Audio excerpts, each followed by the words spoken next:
बाबा से शादी की अनुमति लेंगे, कैलाश पर्वत पे चलेंगे। चलो अब कैलाश पर्वत पे जा रहे हैं बाबा का भजन करते करते। बोले बाबा दया करना,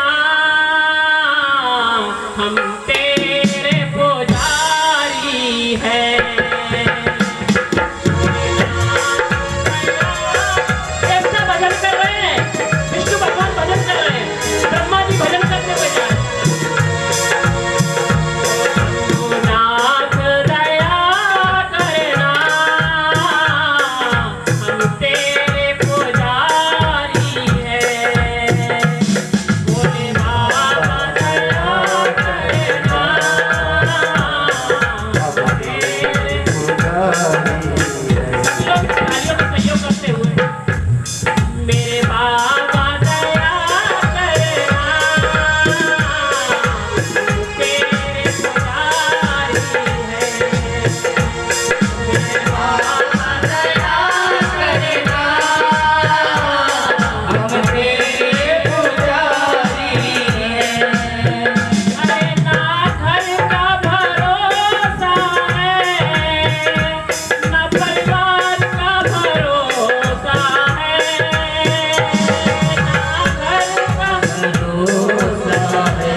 बाबा देवादिदेव महादेव की जय। हम भी कथा को स्पीड से चला रहे हैं आज।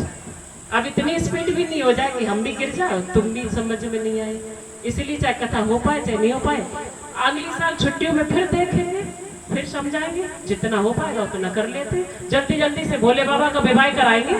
भोले बाबा हमारा भी तो विवाह जल्दी कराने लगे हैं। एक दिन में तिलक, एक दिन में मंडप, एक दिन में मैरिज होम में जाओ, सब सड़म बड़म गड़म गड़म छड़ाओ। दुल्हन बैठी शादी गाड़ी में और पता नहीं चला कब ससुराल पहुंच गई। बोले बाबा हमारा भी विवाह जल्दी कराने लगे तो हम उनका भी आप विवाह बहुत जल्दी करा देंगे, चिंता मत करो, बहुत जल्दी आपका विवाह करा देंगे। हैं बस सभी देवता भजन करते हुए जा रहे हैं।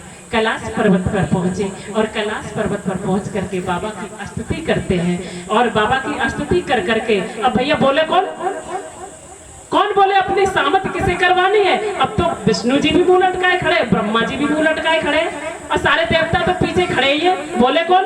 ब्रह्मा जी देख रहे विष्णु की तरफ, भैया तुम बोलो। अब विष्णु जी बोले क्यों तुम बोलो। वो उनकी मुंह की तरफ बोले, वो उनकी मुंह की तरफ देख रहे। शंकर जी बोले क्या? शंकर जी भगवान सोचने लगे क्या बात है, कौन सा तुम आज मांझला बना के आए हो? हाँ विष्णु जी बोले कुछ नहीं, बस ऐसे कैसे, ऐसे कैसे आए हो? ऐसे तो हो ही नहीं सकता। भगवान देवादिदेव सब समझ गए। बोले हम जानते हैं तुम जिसके लिए आए हो। और ब्रह्मा जी सबसे बड़ी, जब ब्रह्मा जी पीछे पड़े रहेंगे हमारी शादी की, हमें पता करा के छोड़ेंगे। बोले नाथ आपने ही तो कहा था आपने तो कहा था कि जब हम देवादिदेव महादेव जो परम तत्व है, जब आप निर्विकार रूप से थे, जब आपने साकार रूप धारण किया और आपने अपने मध्य भाग से विष्णु जी को पैदा किया, अग्रभाग से मुझे पैदा किया, दाहिने बाहिने भाग से मुझे और विष्णु जी को पैदा दोनों को कर दिया। बाबा आपके बक्षस्थल से आपका संपूर्ण रूप से आपका प्रादुर्भाव हुआ रुद्र के रूप में। आप रुद्र के रूप में विराजमान है, लेकिन बाबा मैया उमा आपके साथ साक्षात रूप से विराजमान हमेशा है, लेकिन बाबा रुद्र रूप से आप विराजमान हैं। आप रूप से हुए हैं, निर्विकार में से साकार हुए, साकार में से शंकर के रूप में से बक्षस्थल से आपका प्राकट्य हुआ है। आपने कहा था और फिर उमा से तीनों देवियां प्रकट हुई थी, लक्ष्मी, सरस्वती, मालिक ब्रह्माणी, और फिर आपने कहा था कि मेरा विवाह भी होगा समय आने पर। आप दोनों को हो गया, आप वैकुंठ लोक में जाओ, और ब्रह्मा जी को ब्रह्मलोक में भेज दिया और आप खुद कैलाश पर्वत पर चले आए। बोले प्रभु अब तो आपका साथ विवाह का टाल है। बोले बाबा, बोले ठीक है, भक्तों के लिए तो हम कुछ भी करने को तैयार हैं, विवाह भी करेंगे। भक्तों के लिए तो हम कुछ भी करने को तैयार हैं, तो भाई विवाह भी करेंगे। बोले ठीक है, कैसे? आप ऐसा करो, आप विवाह की तैयारी करो। बोले कैसे? दक्ष से कहो तपस्या करे, दक्ष से कहो तपस्या करे। उमा देवी जब प्रसन्न होगी तब वो दक्ष से सती के रूप में अवतार लेंगी और उनसे हमारा परायण होगा। आज ब्रह्मा जी ने दक्ष को बुलाया, ब्रह्मा जी के पुत्र दक्ष हैं, और दक्ष से कहा दक्ष आप तपस्या करो और तपस्या कर करके माता रानी को प्रसन्न करो। तपस्या कर करके माता रानी को प्रसन्न करो, तब आपके घर पे पराम्बा प्रकट होगी, और जो अपराम्बा प्रकट होंगी उनसे देवादी देवी की विवाह होगा। और ठीक है। महाराज दक्ष ने 10,000 वर्ष तक तपस्या करी। महाराज दक्ष ने 10,000 वर्ष तक तपस्या करी। माता रानी प्रसन्न हुई और प्रसन्न होकर के दक्ष से बोली बस मांगो, क्या वरदान मांगना चाहते हो? आपने किस तुलसी से मेरी प्रार्थना करी। अब दक्ष भगवान कहते हैं मैया आपको तो सब पता है, आपसे कुछ भी छिपा नहीं है, जिसके लिए मैंने तपस्या करी। माँ मेरे यहाँ अवतार लो आकर के आप। तो मैया ने कहा ठीक है। उमा बोली ठीक है, हम आपकी जो पत्नी वीरडी से अवतार लेंगे, पत्नी के गर्भ से हम अवतार लेंगे। और दक्ष बड़े प्रसन्न हुए। उसके बाद सती के रूप में अवतार लेंगे और बाबा से मेरा विवाह होगा। मैया ने कह दिया। अब तो दक्ष बड़े खुशी खुशी से अपने घर पे गए। कुछ समय बाद महाराज दक्ष की पत्नी से 10,000 पुत्रों का जन्म हुआ। दक्ष की पत्नी से 10,000 पुत्रों का जन्म हुआ। महाराज वो 10,000 पुत्र पैदा होकर के, वो 10,000 पुत्र पैदा होकर के दक्ष ने कहा आप सृष्टि का संचालन करेंगे। क्या करेंगे? सृष्टि का संचालन करेंगे। और वो 10,000 को भेज दिया पढ़ने के लिए, यानी कि तपस्या करने के लिए। बोले सही समय पर आप आ जाना, सभी का विवाह कर देंगे जिससे सृष्टि का संचालन होगा। भैया वहां पहुंच गए नारद जी। 10,000 पुत्र तपस्या कर रहे थे। उनसे बोले क्या बात है, तपस्या कर रहे हैं? बोले हाँ। पूर्ण हो गई? बोले हाँ। अब क्या करोगे? पिताजी ने कहा वो सृष्टि का संचालन करेंगे। बोले बहुत बढ़िया बात है। बोले क्यों, क्या रखा संसार में? आप तपस्या करना चाहते हो, आप तपस्या कर करके फिर घर बसाना चाहते हो, मतलब कुआं से निकले कुएं में ही गिरना चाहते हो। बताओ, आप अपना उद्धार कीजिए, क्यों सृष्टि का संचालन करेंगे आप? उन्होंने कहा अच्छा ठीक है। वो सब ज्ञान मार्ग के रास्ते पर चले गए। दक्ष को पता चला कि नारद जी ने हमारे बेटों को ज्ञान मार्ग के मार्ग पर भेज दिया, संसार से ज्ञान मार्ग के मार्ग पर भेज दिया। अब तो भैया दक्ष को पता चला तो बड़ा नाराज हुआ। नारद जी ने हमारा बसा बसाया घर बिगाड़ दिया। दक्ष ने कहा कोई बात नहीं। दक्ष ने फिर पुत्रों को जन्म दिया 1000 शवराश।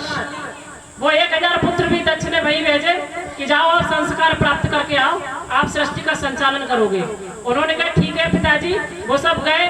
उचित समय जान करके नारद फिर पहुंच गए उनके पास। नारद जी ने कहा, अरे तुम सृष्टि का संचालन करोगे? तुम्हारे भाई कितने समझदार निकले। हाँ, वो तो जो है ज्ञान मार्ग के मार्ग पर चले गए और तुम जो है सृष्टि का संचालन करने जा रहे हो, ठगे जाओगे।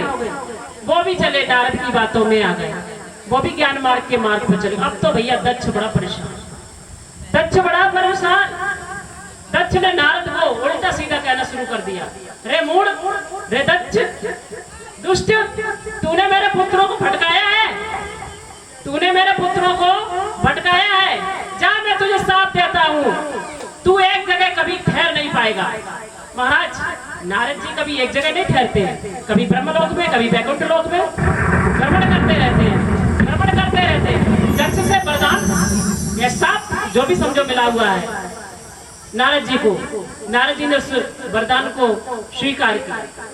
कितना बड़ा वरदान दे दिया, तुम कभी भी एक जगह ठहर नहीं सकते हो। तुमने हमारा घर बिगाड़ा, चित्रकेतु का घर बिगाड़ा, किस किस का पता है उसका घर बिगाड़ा। हर किसी की जहाँ लड़ाई ना हो वहाँ लड़ाई करवाते रहते हो। और बहुत सुंदर गोस्वामी तुलसीदास ने रामायण में दक्ष के क्या, दक्ष सुतन उपदेश जाई, तिन फिर भवन न देखाई।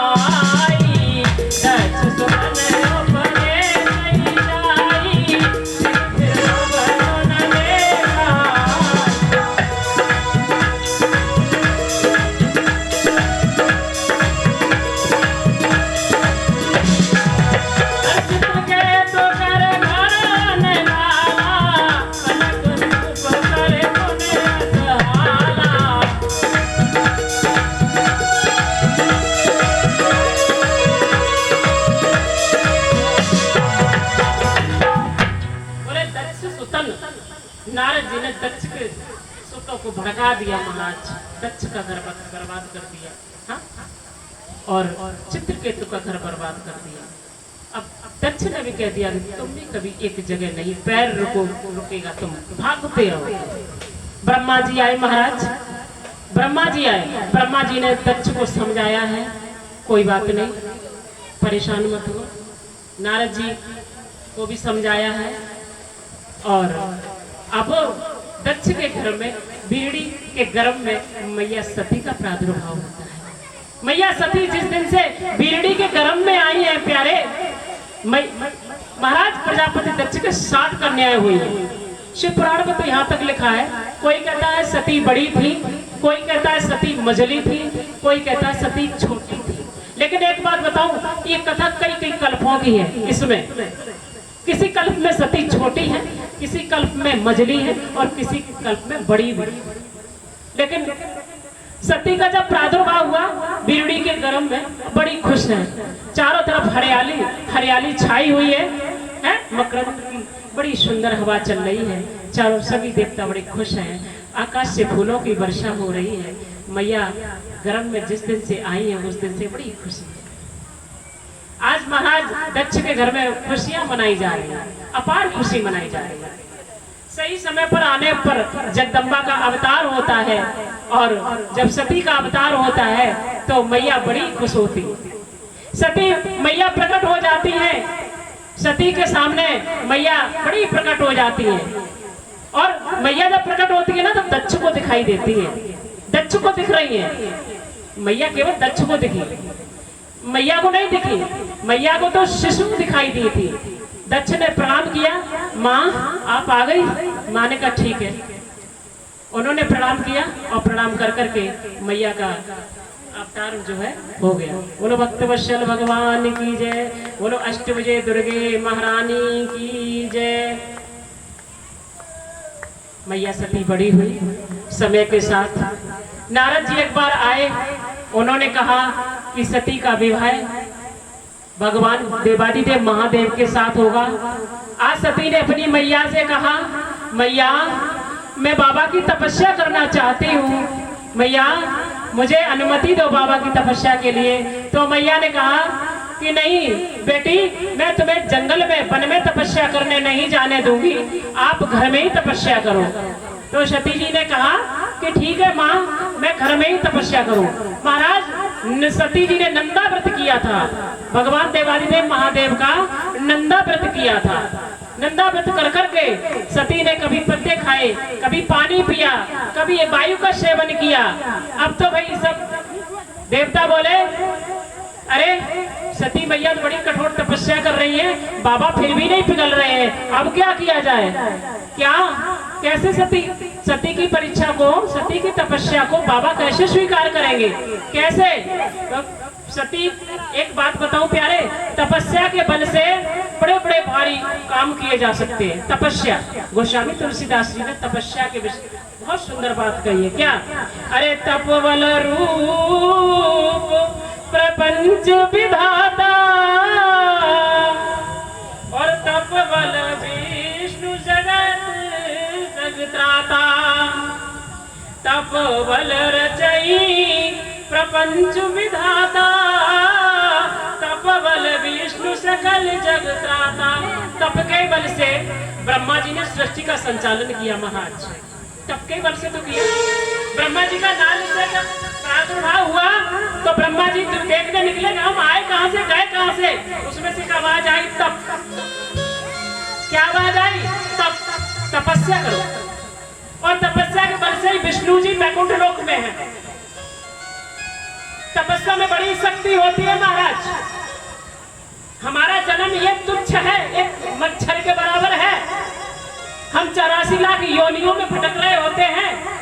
एक एक जीव जल कितनी कितनी योनियों में भटक जाता है। अब मैं आपको बताऊं, 84 लाख योनियों में 30 लाख पेड़ पौधे हैं जो हमें बनना पड़ता है। 30 लाख जलीय जीव जंतु हैं जो हमें बनना पड़ता है महाराज। 16-17 लाख कुछ कर करके ये उड़ने वाले पक्षी हैं जो हमें बनना पड़ता है महाराज। और कई लाख की गिनती में कीड़े मकोड़े हैं। सबसे अंतिम जन्म जो मनुष्य का है, इतने जन्म में चक्कर लगा लगा के और जब हमें मनुष्य बनना पड़ता है। मनुष्य बनकर के भी हम अपने जीवन का उद्धार नहीं कर पाते हैं। मनुष्य बनकर के भी हम जो है संसार में गलत कर्मों की ओर प्रवृत्त होते हैं।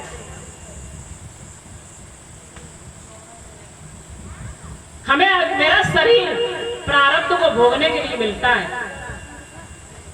हम जहां पैदा हुए, जिस गांव या नगर में खेले हैं, जहां हमारी शादी हो गई जाती है, जो भी काम होते हैं, सबका पिछले जन्म का हमसे कुछ बकाया रह जाता है, वही हमें इस जन्म में मिलता है। जिसके साथ हमारे प्रारब्ध में जो भी घटनाएं घटित होती हैं, वो हमें इस जन्म में उसका हमारे साथ प्रारब्ध के अनुसार कर्म करता है। ओम नमः शिवाय, ओम नमः शिवाय, हर हर बोल नमः शिवाय।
सती मैया तपस्या कर रही है।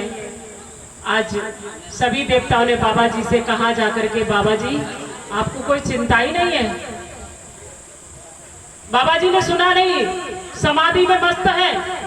सभी देवता घबरा गए। अब क्या होगा? सभी देवता घबरा गए, विष्णु के पास गए। सभी देवता बोले आप ही कुछ करो, बाबा तो जाग ही नहीं रहे हैं। बोले क्या करवाना क्या है? बोले विवाह करवाना है। बोले तो जाग जाएंगे वो, काल को तो कुआं में डरवा रहे हैं, कोई जाग जाएंगे। बोले कुछ तो करो ना, बाबा जाग नहीं रहे, बाबा को जगाओ ना। महाराज बाबा के पास आज खुद श्री राम जी आते हैं, खुद श्री राम जी साकेत धाम से आते हैं। विष्णु भगवान श्री राम जी के रूप में आते कहते हैं बाबा शादी करो, विवाह करो, सती तपस्या कर रही है तुम्हारी, तुम विवाह करो। बोले ठीक है, आपने अगर अनुमति दी है प्रभु तो हम विवाह करेंगे। आज बाबा जी ने सप्त ऋषियों का आह्वान किया है और सप्त ऋषि सती के पास में गए हैं और सप्त ऋषियों ने सती से कहा, सती तुम जिनकी तपस्या कर रही हो वो तुमसे शादी करेंगे, विवाह करेंगे तुमसे। तुम रहना चाहती हो उनके साथ विवाह करके? अरे उनके पास ना घर है ना घाट है, कहाँ रहोगे तुम? ऐसे के पास इससे तो अच्छा तो विष्णु भगवान से विवाह कर लो, कम से कम वैकुंठ लोक में तो रहोगी। ब्रह्मा के साथ कर लो, कम से कम ब्रह्मलोक में तो रहोगी। सती ने कहा क्या कह रहे हैं आप? मेरा तो बाबा ही से मैंने बाबा के प्रति तपस्या की थी, अब ऐसा थोड़ी है कि तुम्हारे विचार से मैं अपना विचार बदल दूं। मैं बाबा मिले चाहे नहीं मिले, मैं तो बाबा से ही विवाह करूंगी। बोले उन्होंने तो कामदेव को जला के भस्म कर दिया। बोले तुम जानते हो बाबा को काम थोड़ी चाहिए, बाबा कोई कामा भिखारी थोड़ी ना है जो बाबा जो है काम के लिए विवाह करे। अरे बाबा की तो मैं स्वरूप होता हूँ, मैं बाबा से अलग नहीं हूँ, मैं अभी भी बाबा से अलग नहीं हूँ, मैं बाबा का ही अर्धांग हूँ। हर जन्म में बाबा के अर्धांग रही हूँ, मैं बाबा की ही अर्धांगिनी हूँ। बाबा मुझे स्वीकार करेंगे। बड़ी कठिन तपस्या करी भैया। एक भजन के साथ आगे कथा बढ़ाएंगे। अरे तुम आना भोले बाबा मेरे मकान में, तेरा डमरू डम डम बाजे सारे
आज सप्तऋषियों ने मैया की परीक्षा ली है और परीक्षा लेकर के बाबा के पास गए।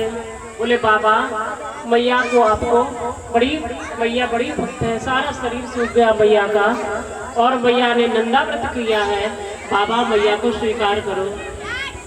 बाबा देवादी देव महादेव बड़े मुस्कुराए, बोले ठीक है, उचित समय आने पर हम ब्रह्मा जी से कहो लगन पत्र का भेजे। ब्रह्मा जी का जैसे ही बाबा ने ध्यान किया उपस्थित हो गए। आज तो ब्रह्मा जी के बल्ले बल्ले। बोले ब्रह्मा जी तुम शादी के पीछे पड़े थे, अब तो हमारा विवाह होगा, होना पक्का है। बोले ठीक है। आज ब्रह्मा जी लगन पत्र का लेकर के महाराज दक्ष के पास गए और दक्ष से कहा कि हम सती से विवाह करेंगे। दक्ष से कहकर करेंगे। उसके बाद बाबा रूप बना करके सती के पास गए, रूप बना करके बदल करके एक ब्राह्मण का वेश रख के सती के पास गए। बोले सती तुम किनकी तपस्या कर रही हो? उनको के साथ विवाह करेंगे? क्या भला वो कभी तुमने सुना है विवाह करेंगे? वो कहाँ पे रहोगी तुम? तुम ऐसे अकड़दानी अर्धंगी बर्धंगी पता नहीं क्या कहा क्या तुम उनके साथ विवाह करोगे? सती बोले कहाँ से आए हो आप? अच्छी बात है, बान मेरे बाबा की कोई बुराई करता ना, शंकर जी की कोई बुराई करता तो मैं जिब्बिया काट लेती, लेकिन तुम बड़े बूढ़े उसे आपकी जिब्बिया नहीं काट ली। सती जी ने अपनी सखियों को लेकर के कमंडल उठाया और दूसरी जगह जाने लगी। बाबा ने कहा है सती कहाँ जा रही हो? बोली आप कौन है आप? बाबा ने अपना रूप बदल दिया। बाबा ने आज सती को प्रत्यक्ष रूप से दर्शन दिया और सती का हाथ पकड़ लिया। आज सती बड़ी गदगद है। बोले आप मेरी परीक्षा लेने आए थे? कितनी परीक्षा लोगे? बोले सती मैं तुमसे विवाहित करने के लिए आया हूँ, तुम्हारे पिताजी को पहले ही तुम्हें मांगे आया हूँ, अब फटाफट जाओ और विवाह की तैयारी करते हैं। बाबा आज आते हैं नगर में और सभी देवताओं के साथ आकर के सती से विवाह करते हैं। महाराज कथा को बहुत जल्दी हम करेंगे क्योंकि आज समय नहीं है। बाबा मैया सती से विवाह करते हैं और विवाह कर करके सती को कैलाश पर्वत पर ले जाते हैं। वहाँ मैया के साथ रमण करते हैं। रमण कर करके बहुत समय व्यतीत हो जाता है और एक समय सती बाबा से कहती है नाथ एक बात बताऊं, मैंने आपके साथ बहुत रमण किया है। आप ये बताओ कि आप आंख बंद करके भक्ति किसकी करते रहते हैं? आप आंख बंद कर करके भजन किसका करते हैं? बाबा बोले मैं अपने गुरु का भजन करता हूँ। मैया को शंका हो गई, गुरु आप कौन से गुरु का भजन करते हैं? मन में कहने लगी ये तो सबसे बड़े हैं और इनसे भी इनका गुरु कौन बड़ा है? बाबा बोले हाँ भक्ति, मैं अपने गुरु की भक्ति करता हूँ। समाधि में चले जाते हैं। मैया को आज मैया को विकार हो गया। मैया को अंदर ही अंदर बाबा ने समझ लिया, वो तो भाई लीला बिहारी है। बाबा समझ गए आज मैया को जो है भक्ति की जरूरत है, आज मैया भजन करना चाहती है। बाबा ने बहुत सुंदर युक्ति सोची। मैया से बाबा ने आज नवदा भक्ति बताई। नवदा भक्ति बताई है बाबा ने। बाबा ने क्या कहा? अरे प्रथम भगति कर संतन संगा, दूजी भगति कथा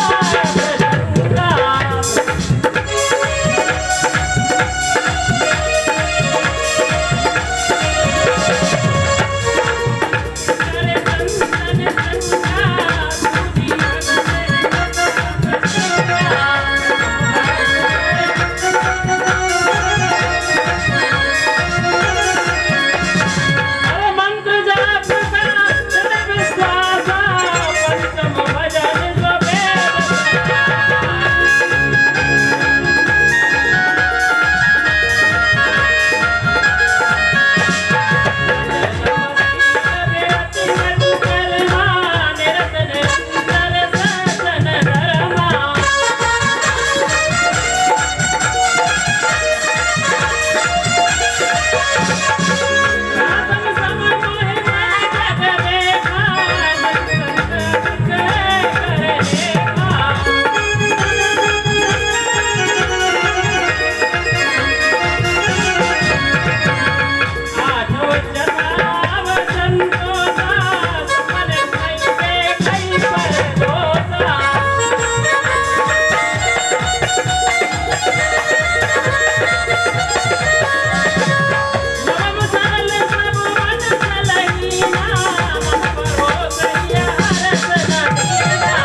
को नवदा भक्ति दी है, नवदा भक्ति दी है मैया को। और महाराज एक समय की बात है, नवदा भक्ति देकर के बाबा ने एक बार मैया को साथ लिया और बाबा चल दिए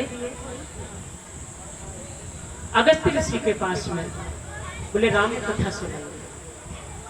बाबा ने देख लिया कि बाबा भगवान राम का अयोध्या में प्रादुर्भाव हो चुका है और अब मुझे राम के भी दर्शन करने हैं, मैया को भी कराना है, इन आंखों को सफल भी करना है। आज बाबा मैया को लेकर के चल दिए और बाबा पहुंच गए कहाँ? अरे एक बाज कुंभज से पाई और संत गए, एक बार त्रेता जगमाई, संत गए कुंभज से पाई।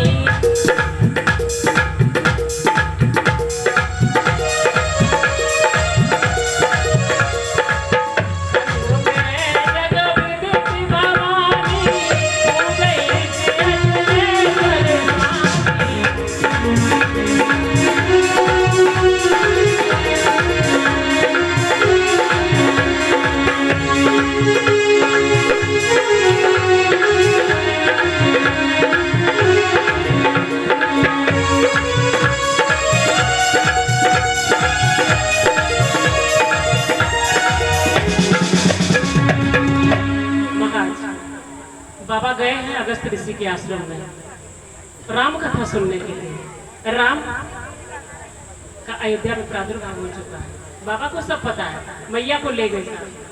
अब जब कुंभज ऋषि अगस्त्य ऋषि के आश्रम में पहुंचे तो ऋषि जी अगस्त्य ऋषि ने बाबा को प्रणाम किया। मैया सोचने लगी अरे ये तो प्रणाम कर रहे हैं, ऋषि को प्रणाम कर रहे हैं, ये तो बड़े हैं फिर भी प्रणाम कर रहे हैं। मैया के मन में शंका हो गया, कुछ बोलना ही नहीं है, बाबा सब समझ रहे हैं। अच्छा, इनके मन में शंका होगा। ऋषि अगस्त्य ने बाबा जी को कथा सुनाई। बाबा जी बड़े ध्यान मग्न है, भगवान राम की कथा सुना रहे हैं। वो अयोध्या वाली कथा चल रही है महाराज, अयोध्या वाली कथा चल रही है, बाबा बड़े मगन है। मैया सोचने लगी अरे ये बड़े मगन है, ये इतने मगन है, ऐसा लग रहा है कि राम इनसे भी बड़े हैं। मैया के मन में शंका पे शंका हुआ जा रहा है। और महाराज मैं एक बात बताऊं, जहां शंका होता है वहां अवश्य भावी विनाश होता है। शंका मत रखिए, आप जहां शंका करते हैं वहां से आप हट जाइए, या तो काम मत करो या वहां से हट जाओ।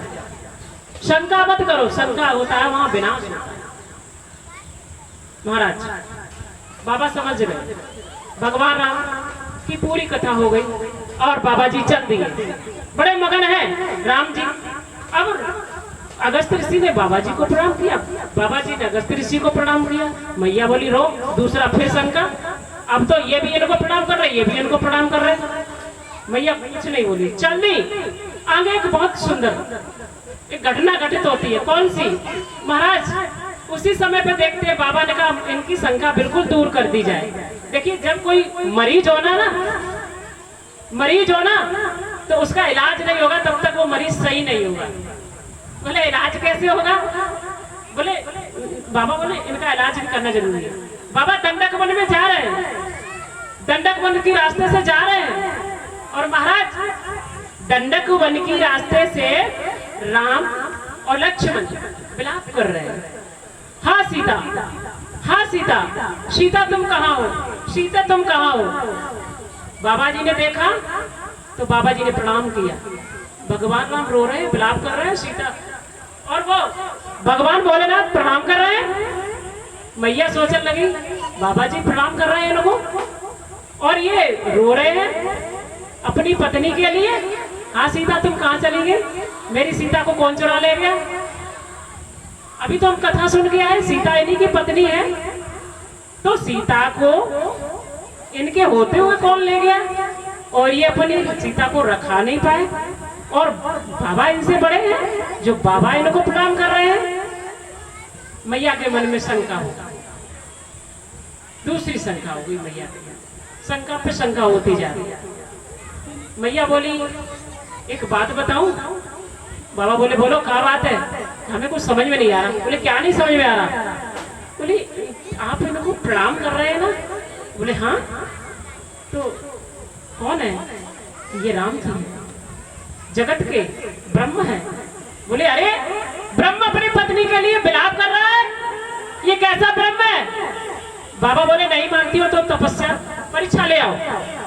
सती जी के मन में भाव आया, अगर ब्रह्म है, आप प्रणाम कर रहे हैं, आप इनकी कथा सुनने गए थे, आप कथा सुनने के लिए अगस्त मुनि के आश्रम में कैलाश छोड़कर के गए हैं और आप उनका भजन करते हुए आ रहे हैं, और जिनका आप भजन करते हुए आ रहे हैं वो एक अपनी पत्नी के लिए रो रहे हैं, कैसे ब्रह्म है? बाबा बोले अब तो सती का ही काम से। बाबा बोले ऐसा करो, हम तो यहाँ बट वृक्ष के नीचे बैठे हैं, तुम परीक्षा ही ले आओ। सती जी बोली ठीक है हम जा रहे हैं, और वो चल परीक्षा लेने चल दी। और महाराज सती जी ने मैया सीता का रूप बना लिया। सती जी ने सीता का रूप क्यों बनाया? कि अगर मैं उनके सामने जाऊंगी, अगर वो ब्रह्म होंगे तो मुझे पहचान लेंगे, ब्रह्म होंगे तो मुझे पहचान लेंगे कि ये सीता नहीं सती है, ब्रह्म होंगे तो पहचान लेंगे। और आज क्या होता है महाराज?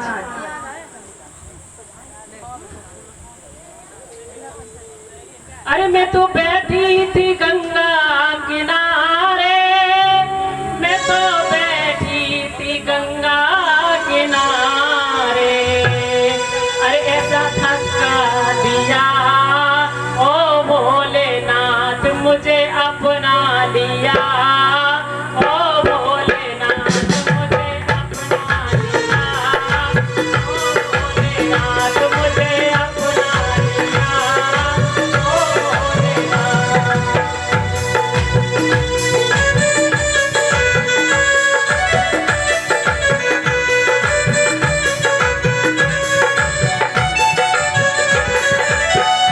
हमें तो बैठी थी गंगा किनारे,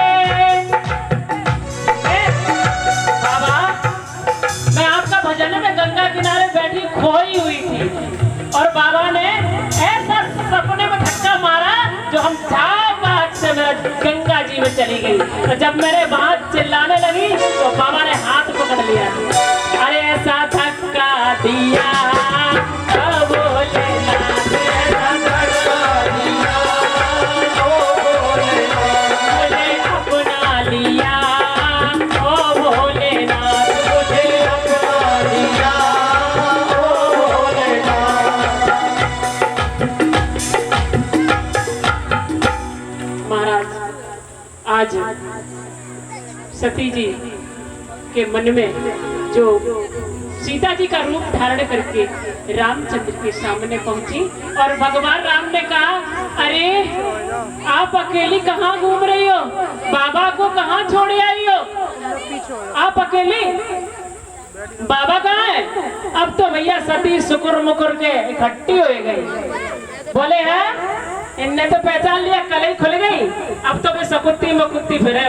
भगवान राम बोले आई सकुरो मकुरो नत मैया, अकेली मत घूमो करो, जमाना सही नहीं है। जब जंगल में बड़े हिंसक सियार घूमे, हम तो अकेले रह ही गए, बाबू अकेले राघोगी का है? अकेले मत घूमा करो, बाबा को साथ लेके घूमा करो। आज सती बड़ी शर्मिंदगी होगी। सती जिधर देखती है, अब मैं गा के कथा नहीं कर पाऊंगी, समय कम है, क्योंकि मुझे अभी ज्योतिर्लिंग की कथा भी आपको थोड़ी सी सुनानी है, 12 ज्योतिर्लिंग की कथा सुनानी है मुझे आपको। सती जिधर देखती है ना उधर देखती है, अरे इधर भी राम सीता लक्ष्मण की झांकी सखी देखती है। आगे देखती है तो उधर भी राम सीता लक्ष्मण, पीछे देखती है उधर भी राम सीता लक्ष्मण, आगे पीछे दाएं बाएं राम सीता लक्ष्मण, आगे पीछे दाएं बाएं राम सीता लक्ष्मण। सती जी ने हाथ जोड़ लिए और राम से सती ने एक बात कही, सुनो हमारे तुम्हारे बीच की जो बात है, बीच की राम दियो। बोले कौन सी? कि बस हमने जो रूप बनाओ ना सीता को, सती अते ना जो रूप मैंने सीता को बनाओ, बस तुम जानो कि हम जाने, बाबा जी नहीं जान ले में, वरना अब तो हमारी लूटी डूब जाएगी। भगवान राम बोले माँ बिल्कुल ना बता रहा हूँ, मैं काहे बताऊंगा, आपकी इच्छा थी आपने किया, मैं भला कौन होता बताने वाला है? एक बात बताओ, आज सती जी ने बाबा श्री रामचंद्र से एक बात पूछी, अच्छा एक बात बताओ, मुझे इस बात की शंका है, आपको बाबा जी प्रणाम क्यों करते हैं? आप कौन हैं? आप ब्रह्म हैं, हम समझ गए, लेकिन आपको प्रणाम क्यों करते हैं? तब बताया उन्होंने। एक बार क्या था, वैकुंठ लोक में, गोलोक धाम में बाबा की इच्छा हुई कि श्री राम जी को विष्णु पद बनाने की। उन्होंने मेरा विष्णु पद पे अवलोकन किया। बोले बाबा जी शक्ति मेरे द्वारा संसार का अवतार ले करके भार उतरवाना चाहते थे। बाबा जी का अवतार नहीं होता है। महाराज आपने कभी सुना है कि शंकर भगवान का किसी से जन्म हुआ? लेकिन राम जी का हुआ है, कृष्ण का हुआ है, बाबा का नहीं किसी से अवतार हुआ। बाबा तो अजर अमर है, बाबा पिंडी के रूप में विराजमान है। बोले एक बार बाबा ने मेरा गोलोक धाम में अभिषेक किया, मुझे कहा आज से तुमको मैं प्रणाम करता हूँ, तुम्हें सारा जगत का भार सौंपता हूँ। इसीलिए बाबा ने मुझे आज प्रणाम किया, मैं विष्णु भगवान। बोले ठीक है। अब सती जी भोले बाबा के पास में गई लौट करके, और भोले बाबा से कान लगी जाएंगे, चलो कहाँ? कैलाश पर्वत पे। भोले बाबा बोले पहले ये बताओ, कैलाश पर्वत पे तो बाद में जाएंगे, परीक्षा ले आई? बोले हाँ। परीक्षा तो मैं क्यों परीक्षा लूंगी? अच्छा बाबा ने आंख बंद करी, बोली झूठ बोल रही हो, परीक्षा ले आई हो, सती से सीता बने आई हो। मेरी माँ का रूप धारण करके मन में गई, बाबा ने मेरी माँ का रूप धारण किया, और बाबा ने वहीं अपने मन से सती का त्याग कर दिया। मेरे प्यारे सज्जनों, सती जी ने मैया का त्याग नहीं किया था। यहाँ कथा में मैं आपको एक प्रसंग करना चाहती हूँ, शिवा कभी शक्ति से अलग नहीं हुई, और शक्ति कभी शिवा से अलग नहीं हुई, क्योंकि प्रकृति और पुरुष का मेल होता है। बाबा लीला विशारद है, उन्होंने सती का त्याग कर दिया, और सती अपने मन में समझ गई कि बाबा ने मेरा त्याग कर दिया, और जाकर के बाबा कैलाश पर्वत पे 86,000 वर्ष तक समाधि में लीन हो गए। मैया बाबा के पास बैठ करके भजन करती है। जब समाधि खुली तो बाबा जी ने सती को बहुत तरीके से राम कथा कह करके, अच्छी अच्छी कथा कह करके तो उनका मन बहलाया। महाराज एक समय की बात है, आकाश मार्ग से आकाश मार्ग से कुछ विमान जा रहे थे। उन विमानों में सुंदरियां देवांगनाएं नृत्य करती हुई जा रही थी, भजन गाती हुई जा रही थी। सती ने पूछा बाबा ये सब कहाँ जा रही हैं? बाबा बोले ये तुम्हारे पिता के घर जा रही हैं। बोले पिता के घर? क्या बात है? अरे पिता के घर बड़ा यज्ञ भारी है, ये तुम्हारे पिता के घर जा रही है यज्ञ में। बोले हमारे पिता इतना बड़ा यज्ञ कर रहे हैं और हमें हमारे पिता ने बुलाया भी नहीं। अब शंकर भगवान ने सती को वो बात नहीं बताई थी जो दक्ष के यज्ञ में शंकर जी के साथ दक्ष ने घटित की थी।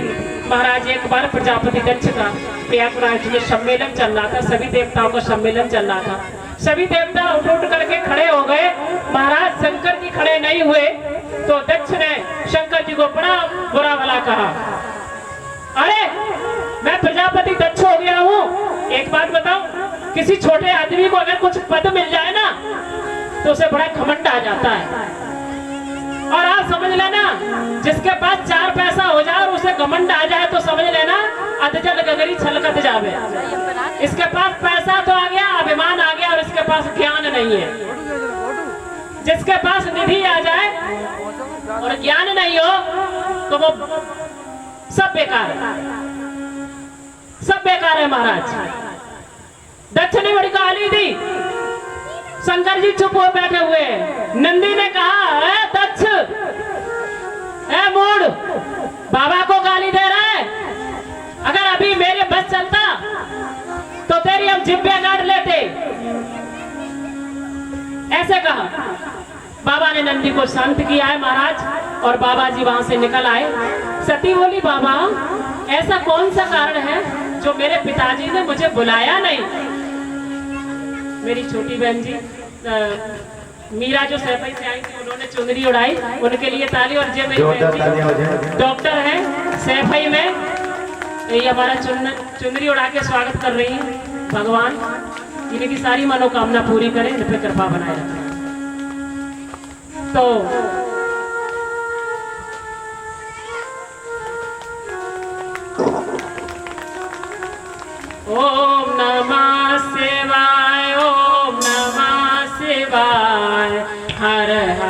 बोलो नमः शिवाय।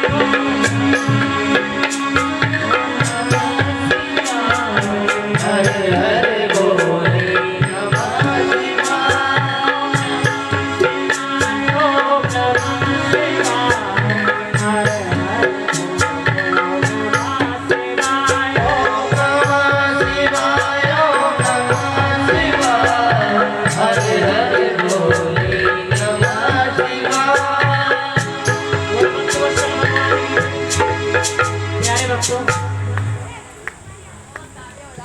मेरी बहन जी ने जो भंडारे में जितनी चीनी प्रयोग होगी वो सब मेरी बहन जी ने खर्चा उठाया है चीनी का। इनका तालियों से स्वागत करें। और हमारे पास हमारे घर में से ही मुझे नाम लेने को मना कर दिया, वरना अगर कहीं नाम ले दिया तो कोई पिट नहीं जाए। हाँ, गुप्त दान दिया है 5000 रुपए का। इनका तो तालियों से स्वागत करें महाराज। भगवान ये ऐसे ही दान करती रहे। इस बार 5000 दिए, अगली बार 50000 दें और बाबा के हम ऐसे ही आयोजन करवाते रहे। आपके सामने हम ऐसे ही अपनी जिब्या से आयोजन करवाते रहेंगे। आप इनसे यही दुआ मांगो, ये ऐसे ही दान करती रहे। इन बहन जी के ऐसे जीवन में चीनी दी है, इनकी जीवन में ऐसी मिठास बनी रहे। और गुप्त दान जिन्होंने किया है वो ऐसे ही दान करते रहे, भगवान उनके दान के भंडारे भरे रहे। बोल भक्तवत्सल भगवान की जय। एक बात आपको बताऊं, आज क्या हुआ कि सब मैया ने पूछा बाबा ऐसी कौन सी बात है आज पिता ने मुझे नहीं बुलाया? बोले हाँ, अब तुम्हें हम वो बात नहीं बताई। बाबा ने कहा एक बार की बात है, हम यज्ञ में गए थे और दक्ष के सामने खड़े नहीं हुए और दक्ष ने मेरा अनादर कर दिया और दक्ष ने इसीलिए मेरे यज्ञ में नहीं बुलाया क्योंकि हम खड़े नहीं हुए थे। लीला विशारद बोले अच्छा, इसीलिए पिताजी ने आपको नहीं बुलाया? बोले हाँ देवी। महाराज हे पतिदेव, सती जी तो वैसे भी व्याकुल थी। सती जी ने कहा था प्रभु अब मेरा वही करो जिससे मेरा बाबा का मिलन हो। अगर इस शरीर से मेरा बाबा से मिलन नहीं होगा ना तो मेरा ये शरीर न रहे। सती जी ने भगवान राम से अंदर ही अंदर प्रार्थना करती थी। वही भगवान राम लीला विशारद है, वही करते हैं। सती बोली बाबा मैं पिता की कक्ष में जाऊंगी। बाबा कहते हैं सती बिना बुलाए नहीं जाना चाहिए। सती बोली नहीं बाबा, एक पिताजी का घर, एक मंदिर, एक गुरु के घर पे तो बिना बुलाए चले जाना चाहिए। बाबा बोले आज तुम हमें बड़े प्रवचन दे रही हो, अगर चाह रही हो जाना मैया कोई हट कर जाए ना मैके जावेगी है, मैके जावेगी कोई मैया हट कर जाए तो वो माने नहीं है। नहीं शाम को रोटी नहीं मिलेगी, महाराज को शाम को रोटी नहीं मिलेगी। मैया जो चाहे तो वह पाए, साड़ी चाहे साड़ी ले आओ तो साड़ी आज दिलवा के मैया को दे, नहीं तो समझो शाम बताएगी ऐसे मौन टकाए लेंगे कि वो चीज करनी पड़ेगी। बाबा बोले अब जब मानेंगी नहीं, अब जब जाएंगी, मानेंगी नहीं, अब जब यज्ञ में जाएंगी। गणों को बुलाया, नंदी को बुलाया, बोले जाओ और इन्हें आदर्श के साथ दक्ष के यज्ञ में ले जाओ। आज मैया दक्ष के यज्ञ में चल रही है और जाते जाते बाबा का स्मरण करती हुई जा रही है। वहां मैया दक्ष के यज्ञ में पहुंची और पहुंच करके देखा कि पिताजी ने मुझे देखा ही नहीं। बताओ कोई बेटी अपने मायके में जाए और उसका बाप उसकी तरफ देखे ना तो कितने कष्ट की बात है। हाँ? मैया ने देखा, बहनों ने देखा, लेकिन किसने नहीं देखा? पिताजी ने तो बिल्कुल मुड़ के नहीं देखा, मुंह और बना लिया। सती ने कहा पिताजी तुम्हें लज्जा नहीं आई? मेरे बाबा का भाग कहाँ है? क्या भूल गए थे रखना? दक्ष बोले कोई भाग नहीं है, इस शंकर का यज्ञ में कोई भाग नहीं है। बोली सती बोली अगर मेरे पति का भाग नहीं है तो ये यज्ञ भी सफल नहीं होगा। दक्ष ने सती की तरफ टेढ़ी आकर के देखा। महाराज मैया ने विष्णु जी से कहा कि आप बड़े भक्तवत्सल हो, आप बाबा की बड़ी तपस्या करते हो, बाबा का भजन करते हो, बाबा के बिना आप चले कैसे आए? विष्णु भगवान बोले मैया मैं तो भक्त हूं ना, दक्ष इस कारण से चला आया। और विष्णु भगवान को भी सांप लगा था, इस कारण से चले आए। विष्णु नहीं आते, विष्णु भगवान को एक सांप के कारण आना पड़ा। अब ये सांप के कारण जो आपको नहीं बता पा रहे वो अब की बार कथा करेंगे तब बताएंगे। विष्णु भगवान को दक्ष के दरबार में जो बाबा के बिना विष्णु भगवान आ गए थे, ब्रह्मा जी जो बाबा के बिना विष्णु दक्ष के दरबार में यज्ञ में आ गए थे, वो इसे क्यों आ गए थे, उनको एक सांप मिला था। वो बड़ी कथा लंबी है, बस अब की बार बताएंगे, सीधी सीधी कहते। मैया ने बड़ी गुस्सा हो गई। विष्णु भगवान सबकी तरफ आंखें टेढ़ी करके देखा, बोले मेरे बाबा को ना पा करके आप बड़े खुश हो, आपको ये दक्ष के भाग लेते हुए अच्छा लग रहा है।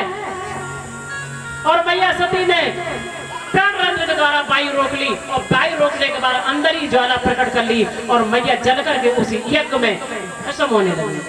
मैया जल करके अपने शरीर को मैया ने कोला बना दिया, प्राण छोड़ दिए मैया ने। अब तो भाई हाहाकार हो गया, सब देवताओं में त्राहीमाम हो गया, और जो बाबा के गढ़ गए थे उनमें, और दक्ष के जो सैनिक थे, जो दक्ष की तरफ से थे, उनमें लड़ाइयां होने लगी, बड़ा भारी युद्ध चला।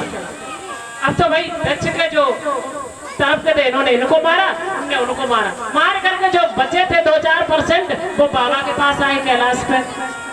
बाबा ने कहा क्या बात है? बोले बड़ा बुरा हो गया, कोई टांग लटकाता हुआ आ रहा, कोई बाल तोड़ता हुआ। बोले क्या हुआ? बोले हम सब पिट गए। बोले क्या हुआ? मैया जल गई। बाबा बोले ये तो होना ही था, हमने रोका था मत जाओ। वो मान ही नहीं। बाबा जी ने नारद जी का आह्वान किया, नारद जी आए और नारद जी से बोला नारद जी क्या समाचार है, क्या ये घटना ये सही बता रहे हैं? नारद जी बोले बिल्कुल 100% सही है। आज बाबा जी ने अपनी एक लट उखाड़ी और पत्थर की शिला पे धड़ाम से मार दी।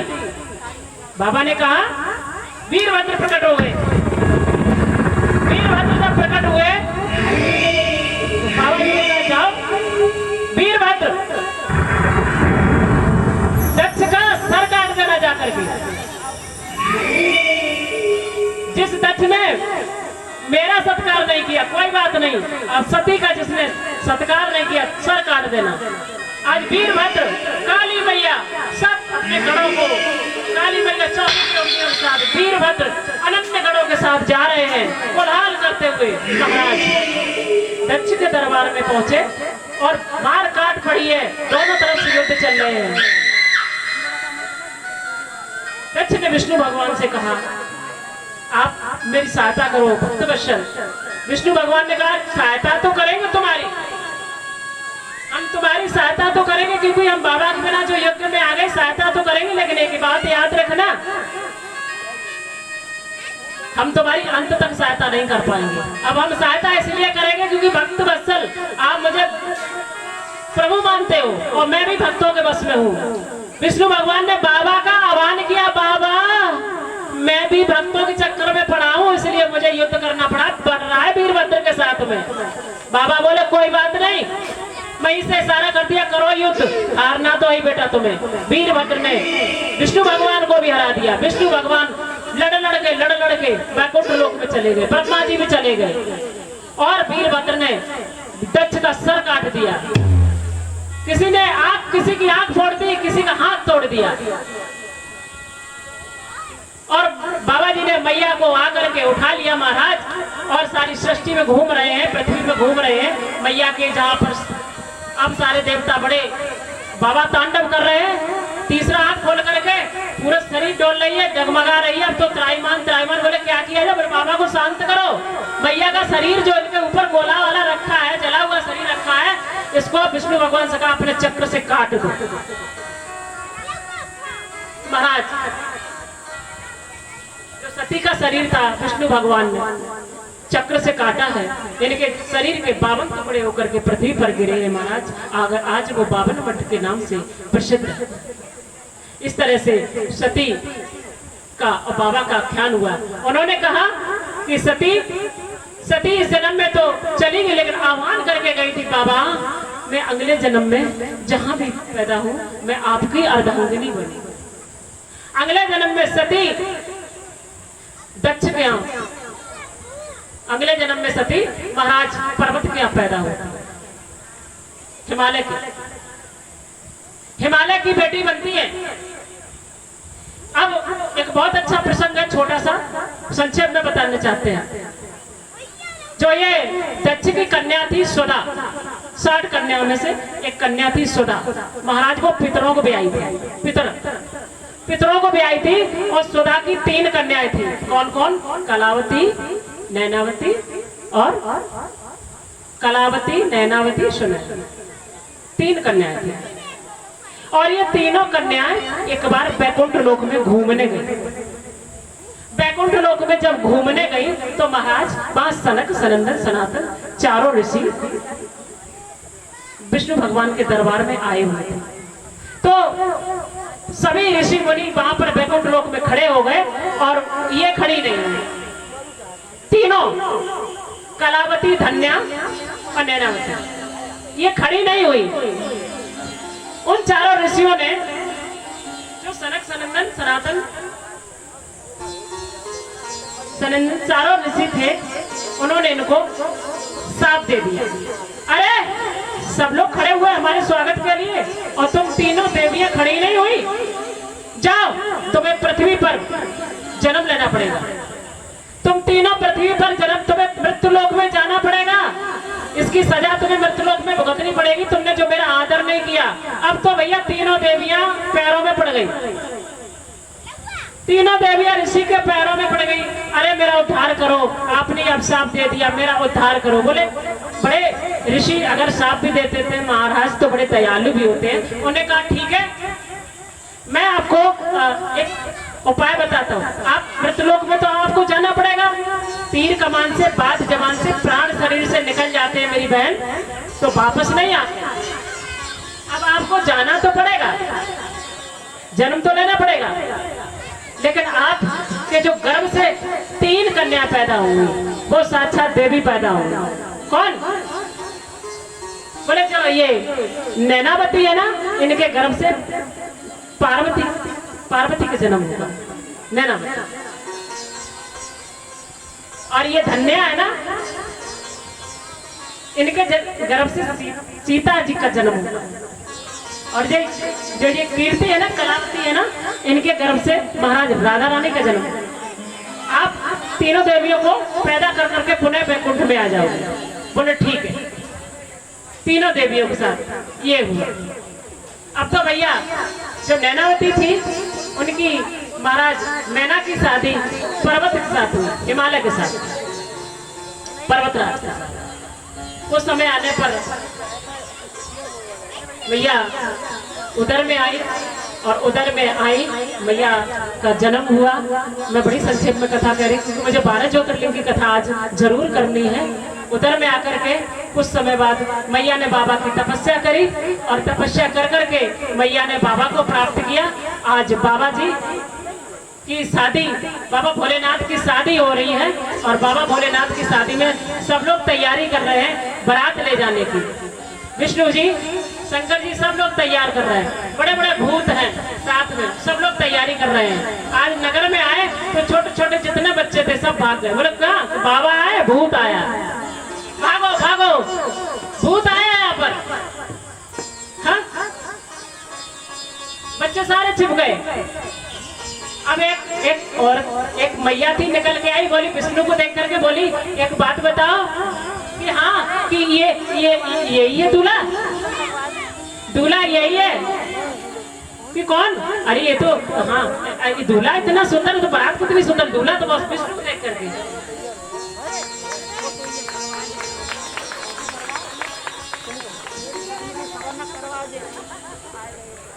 राधे राधे, ओम नमः शिवाय, जय श्री राधे, जय श्री कृष्ण। ये मनोज यादव है, जिला पंचायत सदस्य, ग्राम दोभिया से। बहनों, इन्होंने मुझे स्वागत किया है चुनरी उड़ा करके, भगवान इन्हें।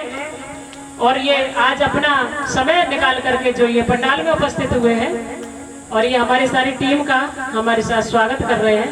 भगवान इनके जीवन में हमेशा खुशियां बनाए रहे, कृपा बनाए रहे। जय हो बाबा भोलेनाथ की। ओम नमः शिवाय, ओम नमः शिवाय, हर हर बोलो नमः शिवाय, ओम नमः शिवाय, ओम नमः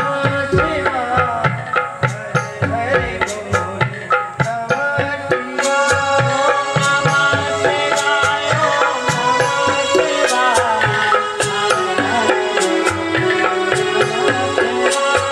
नमः शिवाय, ओम नमः शिवाय, हरे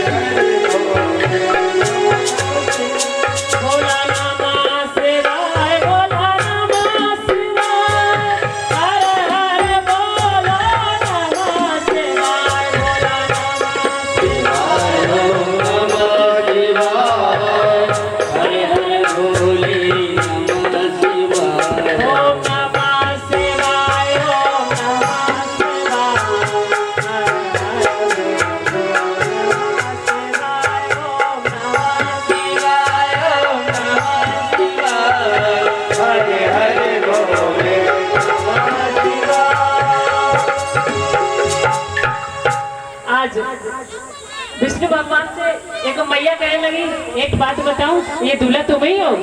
विष्णु भगवान बोले नहीं नहीं नहीं, हम थोड़े आगे निकल आए ना, हम नहीं दूल्हा है। अरे दूल्हा इतना सुंदर तो बारात, दूल्हा दूल्हे की बारात, हम तो बाराती है भैया। अरे दूल्हे की बारात इतनी सुंदर तो दूल्हा कितना सुंदर होगा। उनने कहा भी थोड़ी देर में पता चल जाएगा दूल्हा कितना सुंदर है। और भैया बाबा तो बैठे सांप लटकाए, भस्म लगाए, आगे पीछे। बाबा बोले इनके चक्कर में मत पड़ो, ब्रह्मा से सारा दिया क्या, इनके चक्कर में मत पड़ो, थोड़े आगे निकल जाओ, जो थोड़ा बहुत खाना पीना होगा, कचौड़ी पचौड़ी पेप्सी एप्सी मिल भी जाएगी, और अगर इनके साथ जाओगे तो लट्टे पड़ेंगे नियारे और बस जग आसाई होगी। क्या भगवान विष्णु ने कहा आगे निकल चलते हैं। बाबा अब कान लगे मुझे सब तो। एक कड़ बोला बाबा, बोले क्या हुआ? बोले भाग गए। बोले कौन भाग गए? बोले हमें छोड़ के सब भाग गए। बाबा बोला अच्छा हम समझ गए, भाग गए, भाग जाने दो। बाबा जी ने आवाज लगाई अब अपनी सेना को बुलाओ। कौन सी सेना? स्पेशल वाली सेना। कौन? भूतों वाली सेना। भैया कोई अपनी शादी भूतों को बुलाएगा? अब बाबा जी ने सब भूतों को बुलाया, अगड़ बम बगड़ बम सगड़ बम, सब भूत भैया चले आ रहे हैं। कोई लंगड़ाता हुआ, कोई खून में लिसा हुआ, कोई अपनी हाथ में खोपड़ी लिए, किसी की खोपड़ी ही नहीं है, कोई खोपड़ी है जिसके निरी निरी खोपड़ी है, किसी के आंख ही नहीं है, किसी के आंख ही आंख है। भैया एक विष्णु भगवान ने झांक के देखा, बोले अब तो हो गया काम। बोले काहे? कितने और निकाले निकल चलो, ये तो कर रहे काम काहे? अरे तरीका तरी नए नए अपनी सेना बुला ली। अब तो बाबा आए और बाबा नंदी में उल्टे और बैठे गए। एक सांप जो बाबा की नाल में था ना, बोला बाबा तुम्हारी शादी में भूत प्रेत सब नाच कर रहे तो हमें परमिशन दे दो। कौन से सांप ने बाबा से कही? जो बाबा की बागंबर में पड़ा था ना, उस सांप ने कहा गई कि बाबा हमें परमिशन दे दो तो हम डांस कर ले। बाबा बोले तुम डांस कर लो, जाओ। वो बागंबर में से सांप ने करो तो बागंबर एक लपेटे तो वो बागंबर नीचे, बाबा बिल्कुल नंग दड़ंग। बोल ओम नमः शिवाय, बोल शंभू सरकार की जय। अब बाबा पे जो बागंबर पड़ी थी, वो सांप ने कही भैया मुझे नीचे उतार दो तो मैं हूँ आपकी शादी में जश्न कर लूं। बाबा बोले तू अपनी मन की मन में मत रहा, तू जश्न कर ले। सो भैया सांप बागंबर से निकल के नीचे न चल लगो, और बड़े सुंदर नच रहे हो। बाबा बड़ा मजा आ रहा है। कहा हम आप कमर में आपके जो है कैद थे, जेल में थे, वो नाचन दे। बाबा बोले नाच ले, मेरे को ब्याह हुए चाहिए नहीं हो, तू जरूर नाच ले। मेरा मतलब बाबा आगे पहुंचे हैं। आज सभी सखियां मैया मैनावती परछन करने आई है बाबा का, और बाबा को मैया मैनावती बोली दूल्हा कहाँ है? बोले जय तो है। बोले मुझे तो दिख ही नहीं रहा, पीठ पीठ दिख रही है, मुंह कहाँ है? बोले मैया मुंह देखोगी तो अच्छा नहीं रहेगा। आज मैया ने जैसे ही बाबा का मुंह देखा, मैया बेहोश। मैया बोली नारद तुमने अच्छा नहीं किया, मेरी बेटी कितनी सुंदर सुकोमल है, हाँ? और मेरी बेटी का इस जोगी के साथ ब्याह करा के तुमने मेरी बेटी का घर बर्बाद कर दिया। क्या मिला तुम्हें नारद ऐसा दूल्हा बताने का? और मेरी बेटी भी ऐसी पागल है जिसने इस नंग धड़ंगे फकीर भिखमंगे के लिए तपस्या करी, इसको पाने के लिए। अरे इसके पास क्या है? खुद तो पहनने के लिए कपड़े नहीं है, तुझे क्या पहनाएगा? मैं नहीं शादी करूंगी, मैं नहीं तेरा विवाह करूंगी। आज मैया मैनावती कहने लगी ऐसा करती हूँ, तू चल मेरे साथ, चल। बोले कहा? नहीं मैं तुझे लेके अभी कुएं में गिरने जा रही हूँ। आज पार्वती उमा कहने लगी मैया कुएं में मत जाओ ना। क्यों? मेरे जो भाग्य में लिखा था वही तो मिलेगा, जो बेटी के भाग्य में होता है वही मिलता है मैया। मैया बोली नहीं नहीं, ये भाग्य की कोई बात नहीं है, ये तो सबसे लोअर कंडीशन का है, थर्ड क्लास का। इससे तो बढ़िया तेरी शादी हम किसी भिखारी से कर देंगे तो तब भी तू सुखी से रहेगी। ये तो बिल्कुल लोअर कंडीशन का है। हम तुझे अभी पर्वत पे से लेके कूद जाएंगे, आग में जल जाएंगे, लेकिन इससे शादी कदाप नहीं करेंगे। मैया पार्वती जी ने आज मैया को समझाया है, और मैया पार्वती जी ने नारद को इशारा किया कि जाओ बाबा का रूप बदलवा दो, जिससे मेरा विवाह हो जाए बाबा के साथ में। इनसे कह दो अपनी लीला अब ज्यादा ना दिखाएं। बाबा जी समझ गए, और बाबा जी ने अपने रूप को बड़ा सुंदर बना लिया है। आज बाबा जी की मैया के साथ विवाह हुआ, और बाबा जी मैया को लेकर के कैलाश पर्वत पर गए। सब देवता अपने अपने धाम को चले गए। महाराज बाबा की शादी मैंने बहुत जल्दी करा दी है। हमने आपसे कहा था बाबा जी जैसे मेरा विवाह कराते हैं ना मैरिज होम में, वैसे हमने आज बाबा का विवाह करा दिया। महाराज, आज हम आपको बहुत सुंदर कथा सुनाएंगे। 52 ज्योतिर्लिंग की कथा हो जाए। ज्योतिर्लिंग की कथा होनी बहुत जरूरी होती है, वो भी हम आपको शॉर्ट में सुने। ओम नमः शिवाय, ओम नमः शिवाय,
हर मैया से कह रही हूँ, ये तो कथा सुनाई में लगी, बस एक ही भजन आ तो ओम नमः शिवाय, ओम नमः शिवाय है।